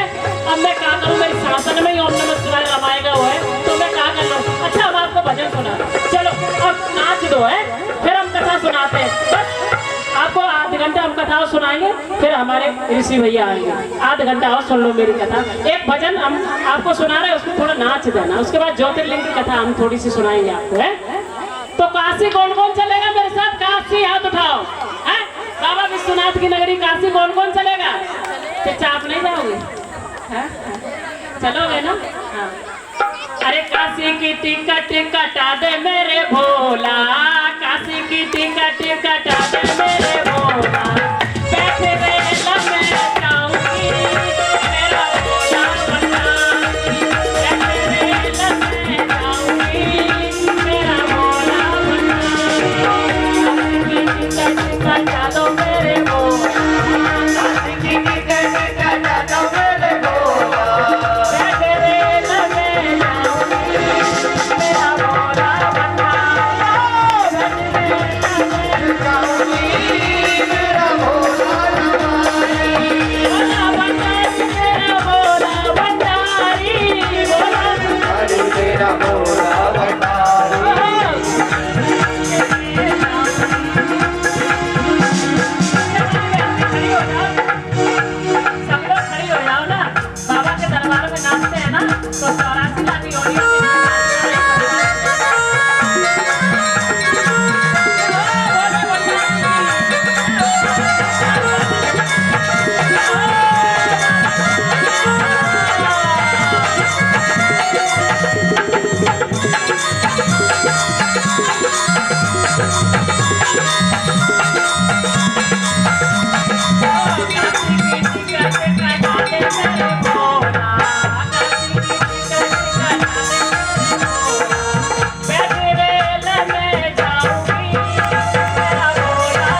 विवाह चंद्रमा के साथ हुआ था और चंद्रमा उन 27 कन्याओं में से केवल रोहिणी को सबसे ज्यादा चाहता था, यानी कि रोहिणी से ही प्रेम करता था और रानियों की अनदेखी करता था। महाराज दक्ष को जब ये बात पता चली तो दक्ष चंद्रमा को समझाने गए और दक्ष ने कहा, तुम्हारी सारी, तुम जो चंद्रकला हो, तुम्हारी सारी रानियां तुम्हारे लिए समान है। तुमने सारी रानियों के साथ एक ही रीति रिवाज से विवाह किया है, इसलिए तुम सभी को समान चाहो, समान व्यवहार करो सभी के साथ। और राजा दक्ष चले आए। चंद्रमा फिर भी नहीं देता और चंद्रमा रोहिणी से ही प्रेम करने लगा। सारी पत्नियां बड़ी दुखी थी। दक्ष ने आकर के दोबारा कहा, अरे चंद्रमा, तुम समझे नहीं, तुम समझे नहीं, तुम केवल एक रानी को प्रेम करते हो, रोहिणी को ही ज्यादा चाहते हो और सबकी अनदेखी करते हो। मैं तुम्हें साफ देता हूँ, तुम कोड़ी हो जाओ। महाराज चंद्रमा के आज जो धब्बे हैं ना, राजा दक्ष ने साफ दिया था, मैं तुम्हें साफ देता हूँ कि तुम कोड़ी हो जाओ। अब तो चंद्रमा जैसे ही कोड़ हुआ वैसे ही अंधेरा छा गया। सभी देवता त्रायमान करने लगे और सभी देवता भागे भागे ब्रह्मा जी के पास गए। अब तो बचाओ, चंद्रमा को दक्ष ने शाप दे दिया है और उनको कोड़ हो गया है। ब्रह्मा जी ने कहा, बस एक ही उपाय है, क्या? बाबा का भजन करो, बाबा की शिवलिंग बना करके प्रभास क्षेत्र में चले जाओ और वहां पर तपस्या करो। जब बाबा प्रसन्न होंगे तभी तुम्हारा कोड़ सही होगा। महाराज चंद्रमा प्रभास क्षेत्र में आज तपस्या करने के लिए चला गया और 6 महीने तक तपस्या करी। 6 महीने बाद देवादिदेव प्रकट हुए और उन्होंने कहा, चंद्रमा क्या बात है, वरदान मांगो। चंद्रमा बोला, प्रभु आपसे कुछ भी छिपा नहीं है, अगर आप मुझे वरदान देना चाहते हो तो मेरा ये कोड़ सही हो जाए। बाबा ने कहा ठीक है। बाबा ने वही जिस कुंड में से बाबा निकले थे उसी कुंड में जल भरा रहता है। महाराज आज भी गुजरात में ये सोमनाथेश्वर के नाम से प्रसिद्ध है। किसी को क्षय या कोढ़ का रोग होता है तो गुजरात में सोमनाथेश्वर के दर्शन करे और उसमें नहा के आ जाए। वहाँ तो 6 महीने तक बताया। हम कह रहे आप एक बार नहा लो, आपका कोढ़ सही हो जाएगा। और एक बात बताऊं, मैं व्यास मंच से कहती हूँ, बाबा कहलवा रहे मुझसे, आपको अगर कोढ़ हो भी जाए, आप गुजरात ना जा पाओ कोई बात नहीं, आप सिर्फ ओम नमः शिवाय का जाप करो और जिस लोटा का आप जल पिंडी पर चढ़ा के आ रहे हो उस पिंडी का जल लोटे पे से ले करके, आपको कोई भी बीमारी हो महाराज, कोई भी बीमारी हो, आप उस लोटे को बाबा के जहाँ पर जल गिरता है ना नीचे, अशोक सुंदरी से नीचे जल गिरता है, आप उसमें से लोटे का जल ले करके अपने घर में खुद आचमन कर लो और सभी को आचमन कराओ। महाराज आपको कोई भी बीमारी हो, कैसी भी बीमारी हो, मेरा बाबा जरूर कष्ट काट देगा। बड़ी बड़ी बीमारी बाबा सही कर देगा, ये मेरा आपसे दावा है। बाबा इतनी बड़ी बड़ी बीमारी जो असाध्य है, डॉक्टरों ने जिसे बता दिया कि बस ये तो 15-20 दिन के हैं और आज वो 5-5, 6-6 साल हो गए, उन्हें कुछ नहीं हुआ, वो भी असाध्य रोग भी ठीक हो गया। केवल जब आदमी कब बाबा के पास जाता है, जब चारों तरफ से हार जाता है, तब कहता है भगवान अब तुम्हें ही बचाओ। भगवान भी कहते हैं जब सब लायक था, मैया द्रौपदी ने भगवान को कब पुकारा था? मैया द्रौपदी की साड़ी खींची जा रही थी सभा में मेरे महाराज, तो अपने 5 पतियों को पुकारा। 5 पतियों में से सब नीचे सर करके बैठ गए। उसके बाद भीष्म पितामह को पुकारा, है सब बैठे, कृपाचार्य सब बैठे हुए हैं सभा में, नीचे को सर झुकाए जाते जाते हैं, सब बैठे हुए हैं। मैया ने कहा कि अब तो मेरी साड़ी खिंच रही है, सब बैठे हुए हैं, मेरी साड़ी की लाज कोई नहीं बचा रहा, मैं तो नग्न हुए जा रही हूँ। पार्वती ने एक साड़ी का चोक अपने मुंह में दबाया, कहा बनवारी अब तो मेरी लाज तुम्हारे हाथ में है। 5-5 पति की बेवा आज, और देवी थी द्रौपदी, 5-5 पति होकर के आज वो सुरक्षित नहीं है, तो आज महाराज हमारे तुम्हारे तो एक एक पति क्या कर पाएंगे बोलो? कुछ नहीं कर पाएंगे। कोई किसी की रक्षा नहीं करता है, सिर्फ अपने स्वार्थ के लिए रिश्ते होते हैं। आपसे हम ये नहीं कह रहे, आप रिश्ते निभाओ, रिश्ते निभाते हुए बाबा का भजन जरूर करो। अपने परिवार में खाना बनाओ तो ओम नमः शिवाय, सुबह उठो तो ओम नमः शिवाय, मैया झाड़ू लगाओ तो ओम नमः शिवाय। है मैंने बाबा की ज्यादा तपस्या थोड़ी करी है, बस बाबा का मुझे याद है, सोमवार का व्रत रहते हैं और चलते चलते बाबा को ओम नमः शिवाय जाप करते हैं। और मेरे मन में सिर्फ हर समय एक ही भाव रहता है, मेरी भी शादी हुई और मैं भी इस गांव में पैदा हुई और कहीं मेरी शादी हुई, बच्चे हुए, लेकिन सब कुछ ऐसे हुआ संसार रूप में मैंने देखा। मैंने ये श्रृंगार भी किया तो पानी से धुला तो धुल गया। मैंने कहा बाबा ये श्रृंगार मुझे नहीं चाहिए, मुझे तो मीरा जैसा श्रृंगार दो। ऐसो पर नहीं दीजियो जो जन्म ले मर जाए, ऐसे पर मोह दीजियो जो मेरा चोड़ला मर है जाए। मीरा ने कहा था ऐसे बर दो, हाँ मीरा ने कहा था मुझे तो ऐसा बर दो जो मेरा चुड़ला अमर हो जाए, ऐसा बर मत दो जो जन्म लिया मर गया है। किसी का 1 साल में मर गया, किसी का 10 साल में मर गया, 20 साल में। कोई जानता है इन सांसों का क्या है? बहुत सुंदर भजन। अरे राम का नाम लेकर जो मर जाएगा, राम का नाम लेकर जो मर जाएगा, वो अमर नाम दुनिया में कर जाएगा। राम का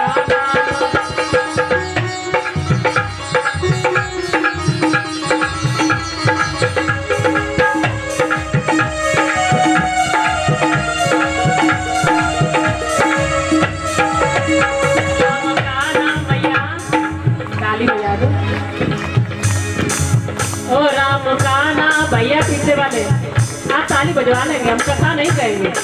अभी हम नीचे आ रहे तुरंत उठ गए। अरे राम का नाम लेकर जो मर जाएगा, राम का नाम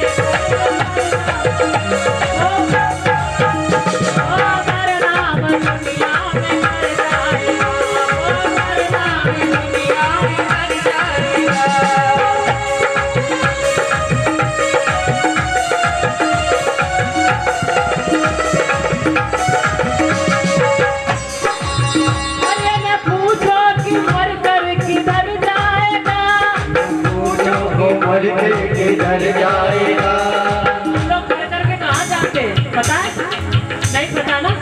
इस शरीर के अलावा इसमें से प्राण छूट जाएंगे, हमारे शरीर को तो यहीं जला दिया जाएगा या गाड़ दिया जाएगा, फेंक दिया जाएगा, कुछ भी किया जाएगा, लेकिन हमारे जो सूक्ष्म शरीर है हम फिर जाएंगे कहाँ? कहाँ जाएंगे? ये व्यवस्था तो सब मेरे बाबा के हाथ में है ना, इसलिए कह रहे बाबा का भजन करो तो हम बाबा से कह देंगे बाबा इनको इतनी अच्छी जगह पहुँचाना, ये फिर आपका भजन करे, इतनी अच्छी जगह पहुँचाना। ये ना पूछो कि मर कर किधर जाएंगे, वो जिधर भेज देगा उधर जाएंगे। ये ना पूछो देगा उधर जाएंगे। अरे राम का नाम लेकर जो मर जाएगा, राम का नाम लेकर जो मर जाएगा, वो अमर नाम दुनिया में कर जाएगा, वो अमर नाम दुनिया में कर जाएगा। का नाम लेकर जो मर जाएगा, वो अमर नाम दुनिया में कर जाएगा। राम का नाम लेकर जो मर जाएगा, वो अमर नाम दुनिया में कर जाएगा। भजन में बहुत कुछ छिपा है। राम का नाम लेकर के जो मर जाएगा ना, वो अमर नाम दुनिया में कर जाएगा। अमर होना है ना तो राम का नाम लो, और अमर नहीं होना तो घर वालों का नाम लो, है घर वालों का नाम लो, कोई बात नहीं। अब मैं बाबा की सोमनाथेश्वर के नाम से ये प्रसिद्ध है गुजरात में। दूसरी शिवलिंग का वर्णन बहुत जल्दी करेंगे। अब हम दूसरी शिवलिंग महाराज मल्लिकार्जुन के नाम से प्रसिद्ध है। जब गणेश जी, बहुत छोटी सी कथा रूप में वर्णन करेंगे। भगवान भोलेनाथ के दो, एक गणेश जी कार्तिक के 2 बेटे थे। कार्तिकेय बड़े थे और गणेश जी छोटे थे। महाराज एक बार मैया पार्वती भोले बाबा में वार्तालाप होने लगा, एक बात बताओ, हमारे बेटे बड़े बड़े हो गए हैं, शादी के योग हो गए हैं, ऐसा करते हैं कि इनमें से इनकी बुद्धि को परखते हैं कि ये शादी के लायक हो गए हैं, इनकी विवाह किया जाए। बोले ठीक है, कैसे?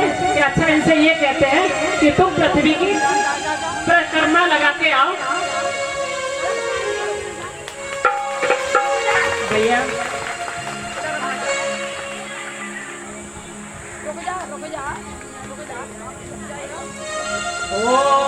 शिवाय। बोलो सभी लोग। ओम, तुम्हारी पगड़ी हम पहना दें, चिंता मत करो। ओम नमः शिवाय। ये हमारे भ्राताश्री हैं, चहेते हैं, इनसे हम लड़ते भी हैं, झगड़ते भी हैं। मेरी भाभी श्री हैं, दोनों अध्यापक हैं।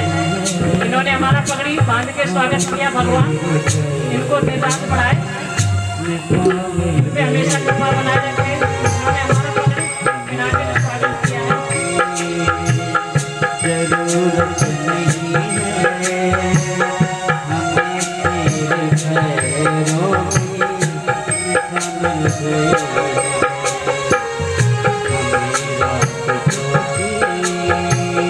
जरूरत नहीं है हमें तेरे पैरों की मिसाल मिल गई। हमारी टीम के साथ में हमारे भैया और हमारी भाभी स्वागत कर रहे हैं। भगवान इन्हें इतना बढ़ाए, ये भगवान के काम में हमेशा आगे बढ़ते रहे। ब्रह्मा का संगम ये दोनों लोग आगरा में नियुक्त हैं, दोनों लोग अध्यापक हैं, धर्म के काम में हमेशा आगे रहते हैं। इनकी बदौलत हम यहाँ पर बैठे हुए हैं, सभी के सहयोग से। बाबा, मेरे परिवार में मेरे गांव के जो लोग यहाँ पर बैठे हुए हैं, आज हम झोली पसार करके एक एक चीज मांगते हैं। इन पे सब पे कृपा बनाए रखना बाबा, किसी को दुख मत देना। जरूरत नहीं है हमें तेरे पैरों की निशान मिल गए।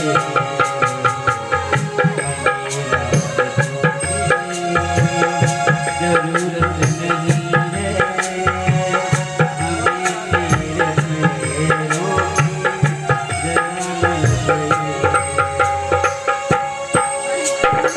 मेरी नैया किनारा तुम्ही हो, तुम्ही जिंदगी के सहारा तुम्ही हो।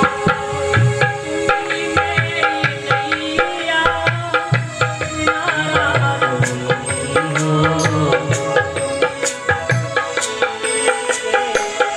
सहारा तुम्ही हो। ये मेरे भ्राता श्री लालू यादव, ये मेरा चुनरी उड़ा करके स्वागत कर रहे हैं। भगवान इन्हें धन धान्य से और परिवार से मजबूत बनाए रखे, इनके जीवन में कभी दुख ना आए, हमेशा कृपा बनाए रखे। तुम्हें सूर्य बनकर चमकते हो प्यारे, तुम्हें सूर्य बनकर चमकते हो प्यारे, तुम्हें बिजली बनकर कड़कते हो प्यारे, तुम्हें बिजली बनकर कड़कते हो प्यारे, तुम्हें चाँद तारे सितारे तुम्ही हो, तुम्ही चाँद तारे सितारे तुम्ही हो। मेरी जिंदगी के सहारा तुम्ही हो, मेरी नैया किनारा तुम्ही हो, तुम्ही जिंदगी के सहारा तुम्ही हो,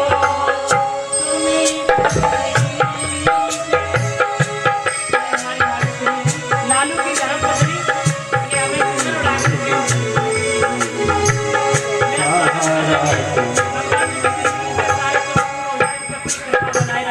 सभी लोग तालियां से बजाते हैं। तालियों की सेवा करते रहे। अरे भाई, इसमें कोई खर्चा तो होता नहीं है, तो तालियां बराबर बजती रहे। जोरदार तालियां। जय श्री राधे। हर हर महादेव। हर हर महादेव। बोलो बोलो हर हर महादेव। जय हो।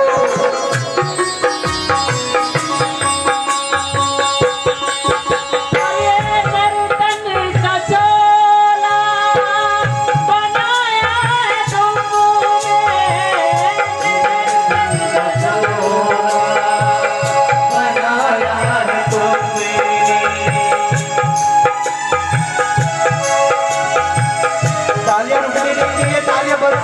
लिए जोरदार मम्मी हमारी माला पहना कर स्वागत कर रही है, इनके लिए ताली बजाओ। जोरदार तालियां। भगवान इनकी कृपा बनाए रखे।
जय श्री राधे।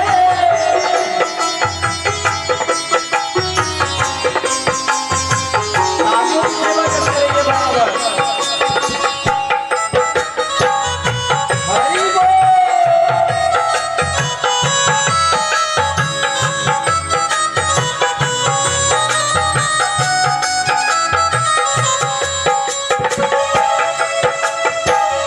सभी कलश वाली कन्याएं आ जाए आगे, जिन कन्याओं ने कलश भरे वो कन्याएं आगे आ जाए।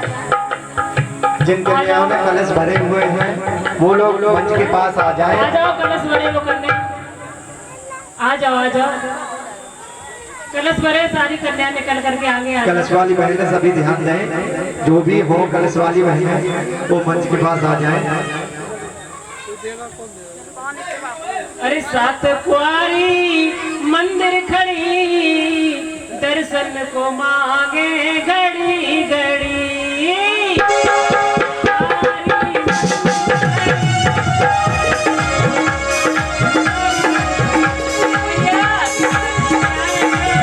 आगे खड़ी, दर्शन को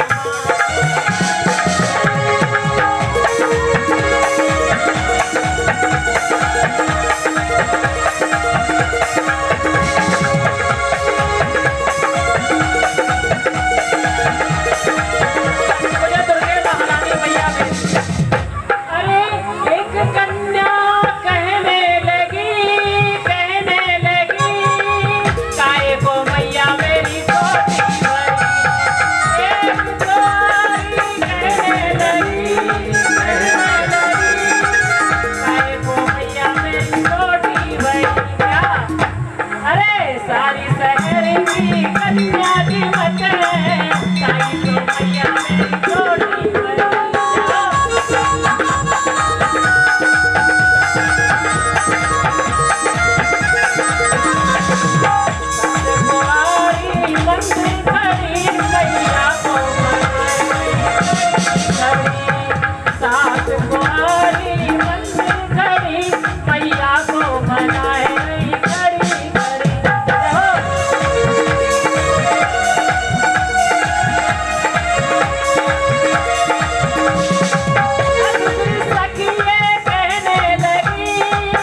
मैया कह रही मैं काली इसलिए हो गई हूँ, काली मैया मत कहे करो।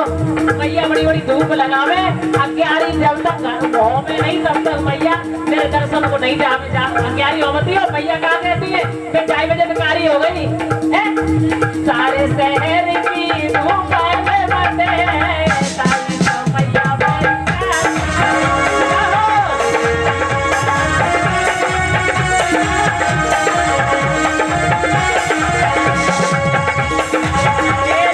बसे सारी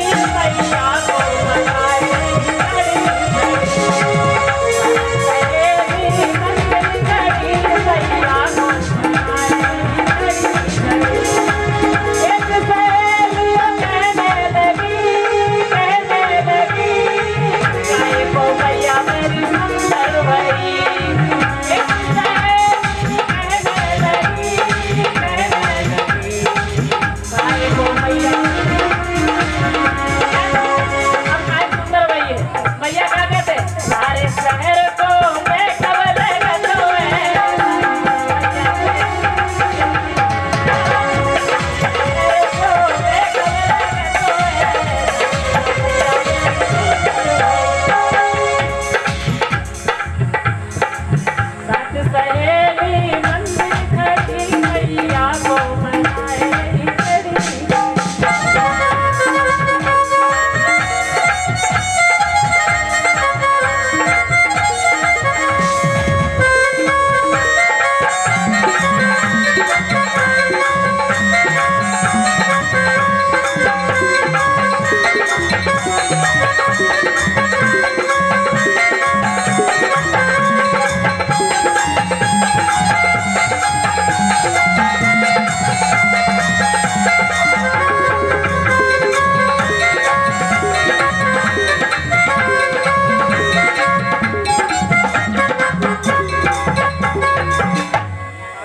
भैया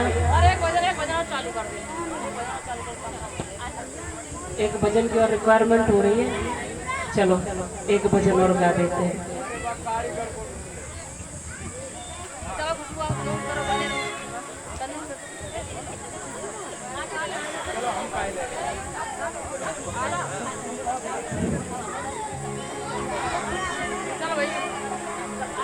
एक भजन हमारे पिताजी के श्रीमुख से भी हो जाए। वो हर समय आगरा गुनगुनाते रहते थे कि भाई गाना तो नहीं आ रहा है, लयताल कुछ नहीं है उनके पास, लेकिन आप क्षमा कीजिएगा, हम ये नहीं करें मेरे पास लयताल है, लेकिन उनका भी सुन लो तो अच्छा है? अभिमान नहीं होना चाहिए, सुन लो।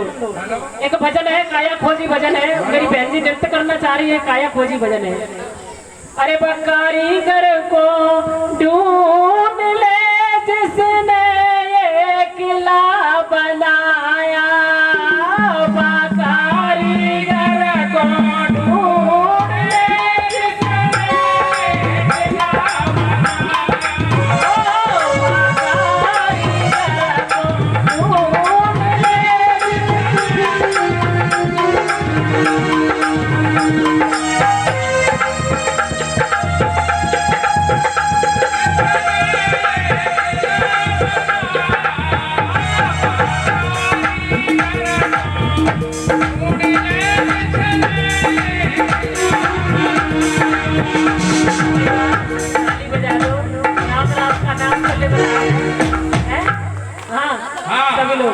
अब आप लोग जो बैठे हैं और जहाँ तक लाउड स्पीकर की आवाज आ रही है, तहाँ तक ये किला कौन है जो ये मेरी आवाज निकल रही है? ये मेरा किला है। ये जो आप लोगों की आवाज निकल रही है वो आप लोगों का किला है।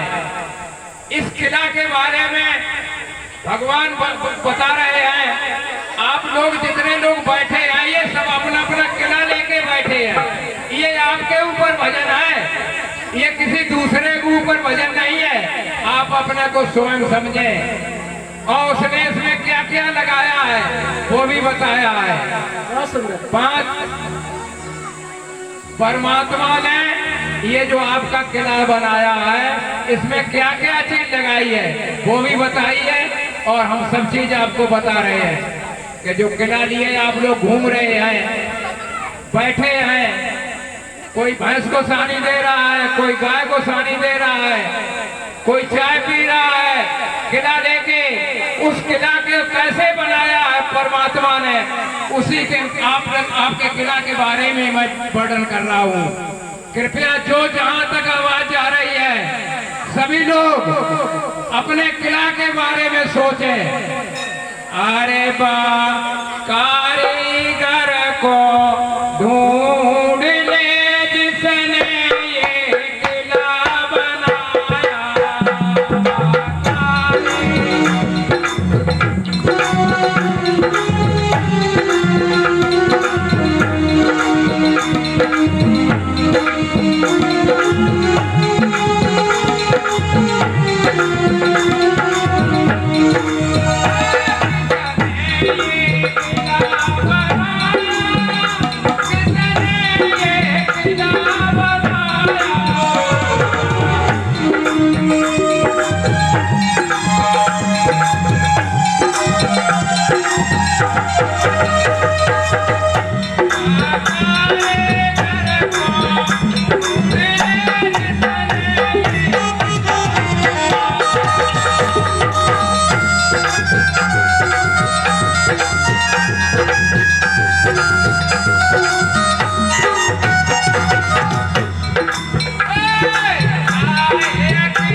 भगवान क्या कह रहे हैं?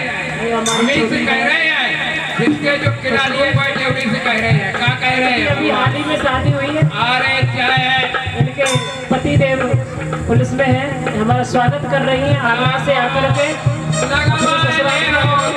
भगवान इनके पति की बहुत जल्दी